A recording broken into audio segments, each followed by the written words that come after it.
নমস্কার বন্ধুরা, আমি আবারও চলে এসেছি একটা নতুন ভিডিও নিয়ে। তো এই ভিডিওটা হচ্ছে যে ঘুরতে গেছিলাম আমরা বাগদা বিচে, তার সেকেন্ড পার্ট। তো আমরা হচ্ছে চলে গেছিলাম সেকেন্ড দিন, মানে ওই দিনেই বিকেলবেলা আমরা একটু সাইট সিন করতে গেছিলাম। এটা হচ্ছে আমরা একটা লঞ্চে করে মোহনায় যাব, আর হচ্ছে ওখানে একটা জঙ্গল আছে, সেই জঙ্গলের পাশ দিয়ে জাস্ট আমরা বেরিয়ে যাব।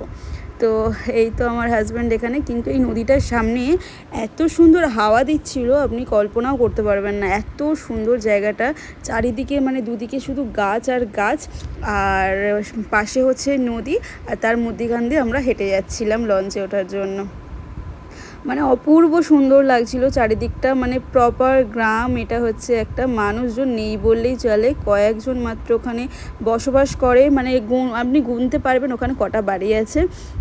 আমরা ওই যে যাচ্ছিলাম, দেখতেই পাচ্ছেন, দেখেই বুঝতে পারছেন যে অপূর্ব সুন্দর লাগছিল চারিদিকটা। মানে সবে হচ্ছে আমরা যাচ্ছিলাম, আর তখনই হচ্ছে সূর্য অস্ত যাচ্ছিল, আর খুবই মানে দেখতে তো দারুণ লাগছিলো। তারপরে দেখুন নদীর ওই পারটা হচ্ছে প্রচুর গরু, মানে গরু প্রচুর ছিল, আর তারা ঘাস খাচ্ছিল। তো মানে নদীর ওপারটা দেখতে আরও সুন্দর লাগছিল। রায় ভাবছিল কখন আমরা লঞ্চে উঠবো, আর এই যে রায় রায় হাতে আবার দুটো চিপসও নিয়ে নিয়েছিল, আর রায়ের তো ভীষণ সুন্দর লাগছিল জায়গাটা। আর আমরা লঞ্চে উঠে একটু চিপস টিপস খাবো বলে হাতে নিয়ে নিয়েছিলাম। আর ওখানে দেখতে পাচ্ছেন বাচ্চারা কত সুন্দর খেলছিল, ক্রিকেট খেলছিল। মানে ওদের কাছে না এই জায়গাটা মানে সেরকম কোনো স্পেশাল না, যেহেতু আমরা অনেক দূর থেকে ওই জায়গাটায় গেছিলাম। তো আমাদের কিন্তু বেশ সুন্দর লাগছিল জায়গাটা। এই যে লঞ্চে যেটাতে আমরা উঠবো, সেখানে নামার সময় বাপরে বাপ কি খাড়া জায়গাটা, সেরকম স্লিপ ছিল। রায়ের হাতটা ধরে আমি নামছিলাম, আমার এত ভয় লাগছিল। রীতিমতো দুজনে মিলে হাত ধরাধরি করে তারপরে আমরা অবশেষে নিচে নামতে পেরেছিলাম। আর অমিতদা তো সে দৌড়ে দৌড়ে দৌড়ে দৌড়ে দৌড়ে গিয়ে দেখি নেমে পড়েছে। এই যে এই লঞ্চটা করে আমরা হচ্ছে ঘুরবো। আমাদের এখানে হচ্ছে পার হেড নিয়েছিল 400 টাকা করে, আর আমাদের 1.5 ঘন্টা মোটামুটি ঘুরিয়েছিল।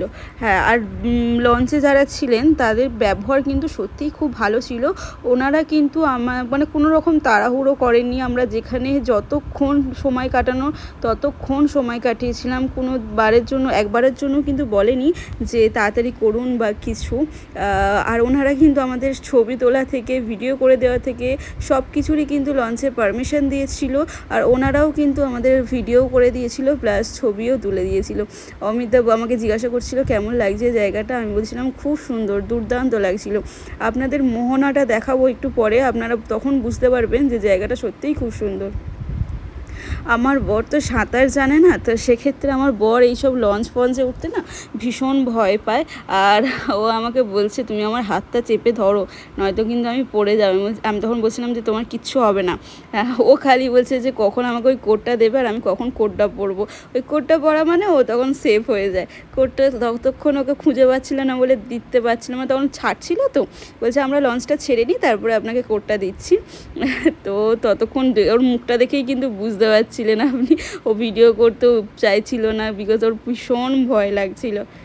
চারিদিকটা এত অপূর্ব ভালো লাগছিল যখন লঞ্চটা মানে এটা ছাড়লো, বোটটা ছাড়ার পরে কিন্তু বেশ স্পিডে যাচ্ছিলো বোটটা, আর ভালোও লাগছিল। জলের স্রোত কিন্তু প্রচুর ছিল সেই দিন, খুবই স্রোত ছিল, আর জল পুরো ভর্তি ছিল চারদিকটা। আমি দাঁড়িয়ে এখানে ভিডিও করছিলাম বলে আমার বর আরও রেগে যাচ্ছিলো। খালি বলছিল তুমি বসো, তুমি বসো, দাঁড়িও না, কোথায় পড়ে যাবে স্লিপ খেয়ে। আমি বলছিলাম কিচ্ছু হবে না, এত গার্ড আছে, কি হবে। আর আমি একটু বেশি ঢং করছিলাম একটু গিয়ে ভিডিও করার জন্য, তার ছবি তুলছিলাম অনেক। দেখতে পাচ্ছেন এখান থেকে কিন্তু সূর্যটার পুরো আলোটা নদীতে পড়েছে, তো বেশ সুন্দর লাগছিল, খুব ভালো লাগছিল। আমরা শুধু এটাকে উপভোগ করতে করতে আর বোটটা চড়ছিলাম, খুব সুন্দর লাগছিল, অপূর্ব।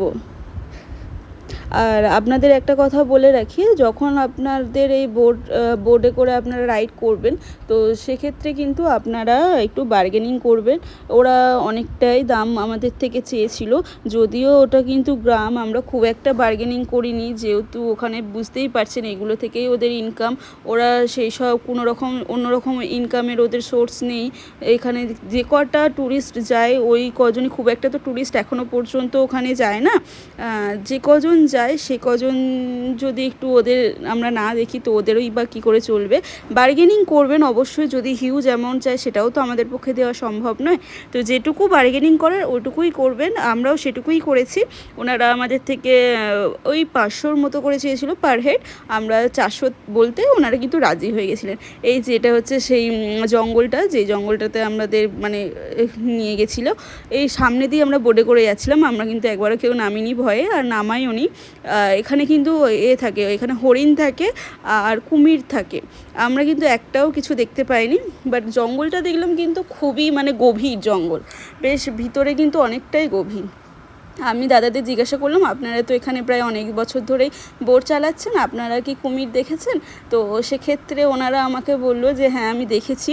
এখানে একবার আমি যখন বোট নিয়ে মানে একটা ট্যুরিস্টও দেখেছে, আমরা যখন আসছিলাম তখন ওই কুমির দুটো দেখলাম রোদ পোয়াচ্ছে, দুটো কুমির ওনারা দেখেছেন কিন্তু এখানে।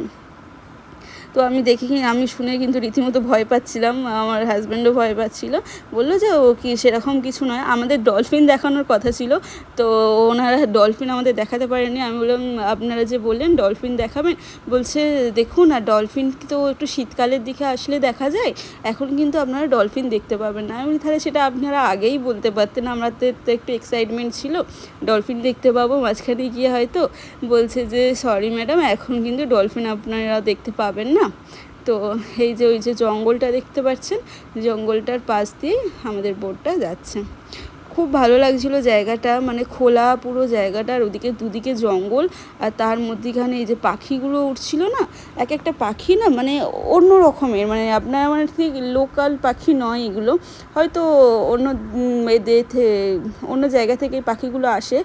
এক একটা পাখি লোকালি, বাট এক একটা পাখি দেখলাম মানে অন্য রকম দেখতে, খুবই সুন্দর লাগছিলো। আর ওয়েদারটাও সেদিনকে কিন্তু আমরা বেশ সুন্দর পেয়েছিলাম। আমরা ভেবেছিলাম হয়তো বৃষ্টি হবে, আমরা হয়তো বেরোতেই পারবো না, গিয়ে জাস্ট আগে থেকে যেহেতু ঠিক করা ছিল বেরোতেই হতো আমাদের, আমরা ভেবেছিলাম হয়তো গিয়ে বসে থাকতে হবে, বেরোতেই পারবো না। তারপর দেখলাম যে না, আমরা বেরিয়েছি, আর ওয়েদারটা একদম ওখানে একদম ঠিকঠাক ওয়েদার। ওই যে জায়গাটা দেখতে পাচ্ছেন ওটা কিন্তু মোহনা, ওই মোহনার ওখানেই কিন্তু আমরা এবারে যাচ্ছি। মোহনাটা কিন্তু অপূর্ব সুন্দর। আপনারা যদি বাগদা বিচে কেউ যান তাহলে অবশ্যই মোহনাতে ভিজিট করবেন। মোহনাতে না গেলে বাগদা বিচ কিন্তু অসম্পূর্ণ একটা ট্যুর হয়ে যাবে আপনাদের জন্য। তো সেক্ষেত্রে আমি আপনাদের আবারও রেকমেন্ড করব অবশ্যই মোহনাতে, যদি বোট সাফারি করেন তো সেক্ষেত্রে আপনাদের অবশ্যই বলবো মোহনাটা একবার দেখে আসতেন। এই যে মোহনায় চলে এসেছিলাম, এত সুন্দর মোহনাটা, এত সুন্দর, আপনারা নিশ্চয়ই দেখে বুঝতে পারছেন, অপূর্ব সুন্দর, মানে এক কথায় যাকে বলে অপূর্ব। আর সেরকম হাওয়া দিচ্ছিলো, আপনারা বুঝতেই পারছেন আমার চুলের অবস্থা দেখে। আর এখানে তো আমার বর ভিডিও বানিয়েই যাচ্ছে, ও কিন্তু এই দেখুন আমাদের সামনের দিকে সুন্দর লাল কাঁকড়া যাচ্ছে, আর আমরা কি সুন্দর হাতে করে ধরছিলাম, খুব ভালো লাগছিলো। মানে এই প্রথম আমরা লাল কাঁকড়া দেখেছি পুরীতে গিয়ে, কিন্তু এত কাছ থেকে না, আর এই এত মানে হাতে ধরে কোনোদিনও ধরিনি, এই প্রথম আমি লাল কাঁকড়া হাতে ধরলাম। দেখুন এত ভালো লাগছিলো, কিন্তু কাঁকড়াটা কিন্তু একটুও কামড়ায়নি জানেন, মানে ও কিন্তু চুপচাপ আমার হাতে বেশ সুন্দরভাবে ছিল। এই যে লাল কাঁকড়াটা নিয়ে একটু ভিডিও করে নিয়েছিলাম। ও কিন্তু রেগে যাচ্ছিলো, আমি বুঝতে পারছিলাম, তারপর একটু ভিডিও করেই ওকে আমরা ছেড়ে দিয়েছিলাম। লাল কাঁকড়াগুলো আসতেই ঢুকে গেছিলো, এক একটা বেরিয়েছিল, মানে এখানে প্রচুর লাল কাঁকড়া। আপনারা এই যে আমি ভিডিওটা একটু দূর থেকে করেছি বলে বুঝতে পারছেন কিনা জানি না, এই যে ছোটো ছোটো ছোটো ছোটো দেখতে পাচ্ছেন কি বালির ওপরে, এইগুলোই হচ্ছে লাল কাঁকড়া। আমি যখনই যাচ্ছি তখনই কিন্তু ওরা ঢুকে যাচ্ছে, দূর থেকে ফোকাসটা নিচ্ছি, এই যে দেখুন ঢুকে গেল পুশ করে, এইগুলো হচ্ছে লাল কাঁকড়া। আর যখন কাছে যাচ্ছে তখন ঢুকে যাচ্ছে, তো অতটা আমি দেখাতে পারছিলাম না আপনাদের, ওই জন্য দূর থেকে আমি দেখালাম। এই যে দেখুন প্রচুর লাল কাঁকড়া পেয়ে যাবেন ওখানে, আর নিজে হাতে করেও ধরতে পারবেন, যদি ওরা মানে ঠিকঠাক পজিশানে না থাকে তাহলে আপনি ইজিলি ওদের ধরতে পারবেন। অসাধারণ, মানে দারুণ জায়গা, মানে একদিনের জন্য খুবই ভালো জায়গা এটা। এটা হচ্ছে এদিকটা হচ্ছে সমুদ্র, আর এদিক পিছন দিকটা দেখতে পাচ্ছেন এটা কিন্তু নদী, আর নদীর এদিকটা হচ্ছে আমাদের সমুদ্র পুরো। খুব সুন্দর জায়গা, খুব সুন্দর জায়গা, মানে এখানটায় না এলে প্রপার জায়গাটা কিন্তু আপনারা বুঝতে পারবেন না। বাগদা বিচ কিন্তু মানে যেখানে রিসর্টগুলো আছে সেখানটায় কিন্তু খুব একটা আপনাদের ভালো লাগবে না, কিন্তু এই যে মোহনা বলুন, তারপরে ওই যে ফরেস্টটা আপনাদের দেখালাম, ওটাও কিন্তু খুবই সুন্দর ছিল। আর এত হাওয়া, এত হাওয়া, মানে মন পুরো দারুণ লাগছে, দারুণ। তারপরেই হচ্ছে একটু দূরে দেখুন, এখানে হচ্ছে সাগরটা, ওখানে ঢেউয়ে আমরা দেখতে যাচ্ছিলাম, ওখানটায় হেঁটে হেঁটে যখন যাচ্ছিলাম না, মানে পায়ে এসে ঢেউগুলো লাগছিল, খুব ভালো লাগছিল। ওখানটায় দাঁড়িয়ে আমরা তো মানে ওর পাশ দিয়ে, জঙ্গলের পাশ দিয়ে গেছিলাম, ওখানে আমরা বেশিক্ষণ সময়টা কাটাইনি। আমরা এখানে অনেকক্ষণ, প্রায় 1 ঘন্টা ধরে আমরা এখানে কাটিয়েছি সময়, আর মনে হচ্ছিলো ওখানেই যেন থাকি, এত সুন্দর জায়গাটা।